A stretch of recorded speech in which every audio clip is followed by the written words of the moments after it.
Assalamualaikum warahmatullahi wabarakatuh. Di video sebelumnya kita sudah unboxing dan review lengkap Infinix Zero 20. Produk terbaru dari Infinix yang dijual dengan harga 3,6 juta. Dan sekarang saatnya kita membahas apa saja kelebihan serta kekurangan yang dimiliki Infinix Zero 20. Dimana poin seperti ini wajib banget kamu ketahui supaya tidak salah pilih atau menyesal di akhir. Dan untuk kelebihan yang pertama adalah memiliki spesifikasi gahar. Seperti yang sudah saya bahas di video review, kalau HP ini memiliki spesifikasi yang gahar di kelas harganya. Kapasitas memori besar 8/256 GB. Chipset yang digunakan juga ngebut. MediaTek Helio G99 octa-core 2,2 GHz yang berfabrikasi hanya 6 nanometer. Dimana untuk skor Geekbench 5 ada di angka 548 dan 1787 poin untuk multicore-nya. Sedangkan untuk skor Antutu bisa sampai angka 365 ribuan. Sudah sangat lumayan pastinya. Bahkan bisa dibilang spesifikasi yang ditawarkan tidak kentang sama sekali. Apalagi untuk sensornya di HP ini juga sudah lengkap, hampir semua ada, bahkan sampai sensor NFC. Dan untuk sensor giroskop di sini juga sudah menggunakan hardware gyro. Lalu untuk kelebihan yang kedua adalah performa bisa diandalkan. Berkat spesifikasi yang gahar, untuk urusan performanya, HP ini sudah cukup bisa diandalkan untuk digunakan berbagai kebutuhan. Mulai dari yang ringan sampai berat sekalipun. Digunakan buat main game Mobile Legends sudah mampu menjalankan game dengan baik. Untuk gameplaynya juga sudah cukup lancar, baik saat 1 lawan 1 atau lagi tempur rame-rame. Bahkan saya hampir tidak menemui kendala yang berarti saat gameplay. Suhu dari HP-nya juga terpantau aman, tidak sampai panas karena sudah dilengkapi dengan liquid cooling sehingga suhunya tetap stabil. Lalu kalau digunakan buat main PUBG Mobile, HP ini juga sudah mampu menjalankan game dengan baik. Grafiknya bagus, gameplaynya juga sudah memuaskan. Dan tidak cukup sampai di situ, untuk sensor giroskopnya di sini juga cukup responsif, tidak terasa delay karena sudah menggunakan hardware gyro, sehingga mampu memberikan pengalaman yang lebih. Pokoknya untuk urusan performa, buat kamu yang hobi main game, performa dari Zero 20 ini sudah bisa diandalkan. Buat kamu yang tidak hobi main game juga sudah sangat memuaskan pastinya. Dan untuk kelebihan yang ketiga yaitu kameranya super besar. Untuk sektor kamera, Infinix juga tidak tanggung-tanggung. 108 megapiksel kamera utama, 13 megapiksel kamera ultrawide yang sudah dilengkapi dengan autofocus dan 2 megapiksel kamera bokeh. Untuk kamera selfie-nya juga tidak kalah besar, sudah 60 megapiksel, plus dilengkapi dengan OIS dan lampu flash depan. Jadi cukup menggiurkan pastinya. Apalagi untuk fitur kamera yang ditawarkan juga sudah lengkap, hampir semua ada.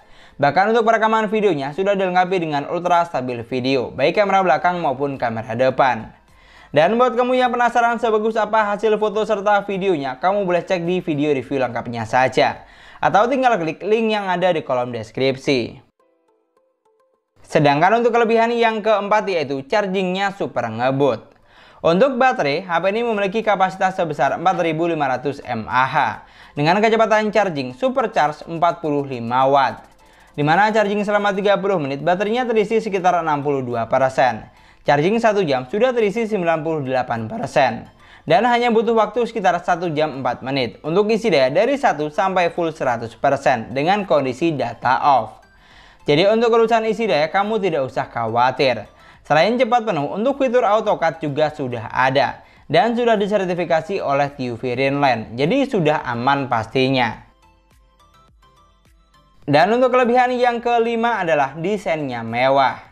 Dari segi tampilan, terutama untuk bagian belakang, HP ini sangat menarik. Looknya terlihat mewah mulai dari finishing warna hingga setup kameranya. Dan tidak lupa untuk bodi juga solid serta kokoh dengan ketebalan hanya 7,98 mm, jadi terasa pas di tangan. Tapi yang harus kamu ingat, untuk bingkai bodinya, HP ini memiliki finishing yang glossy karena menggunakan bahan metal, sehingga terasa sedikit licin. Jadi solusi terbaik mending langsung menggunakan softcase supaya lebih aman. Itulah tadi 5 kelebihan dari Infinix Zero 20 yang harus kamu ketahui sebelum membelinya. Sekarang kita akan bahas apa saja kekurangan yang dimiliki HP ini. Dan untuk kekurangan yang pertama adalah masih menggunakan konsep layar water drop screen. Dari keseluruhan desain yang ada, jujur saya suka dengan HP ini. Looknya mewah dan kekinian, pokoknya tidak terkesan murahan sama sekali. Di sini yang sedikit disayangkan hanya satu, yaitu masih menggunakan konsep layar water drop screen. Jadi agak kurang matching dengan desain belakangnya yang sudah kece abis. Memang sih ada yang suka dan tidak suka, jadi yang paling penting untuk hal ini baliknya tergantung dengan selera masing-masing saja. Kalau buat kamu bukan masalah, berarti tidak masuk dalam poin kekurangan. Sedangkan untuk kekurangan yang kedua adalah daya tahan baterai kurang awet. Untuk kapasitas baterainya, HP ini hanya dibekali dengan baterai sebesar 4500 mAh. Dimana dari pengujian yang saya lakukan, untuk daya tahan baterainya tidak bisa dibilang awet. Sedikit gambaran, digunakan buat nonton YouTube selama 72 menit dengan jaringan WiFi berkurang 9%.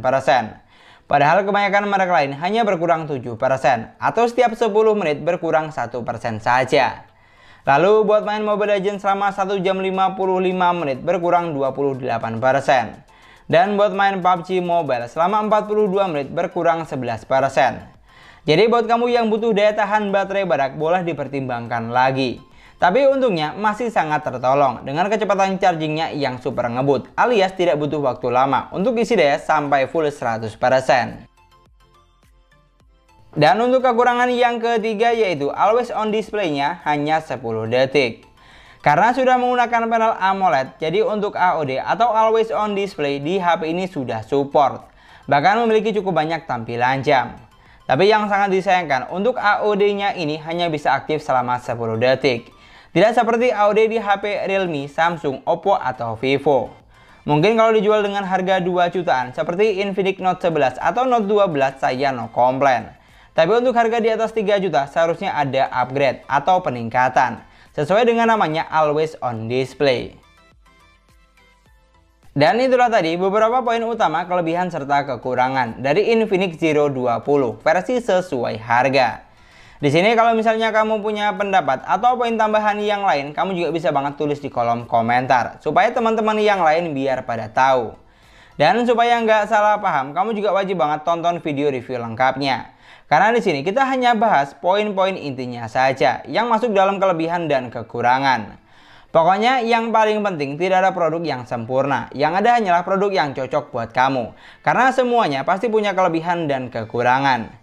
Jadi tipsnya belilah sesuai dengan kebutuhan kamu buat apa. Dan mungkin sekian dulu pembahasan kita kali ini. Terima kasih banyak buat yang sudah nonton videonya sampai akhir. Semoga videonya gampang dan mudah dipahami. Dan yang paling penting semoga videonya bermanfaat. Jangan lupa like dan komen videonya. Jangan lupa juga subscribe channel sesuai harga. Kita ketemu lagi di video selanjutnya. Assalamualaikum warahmatullahi wabarakatuh.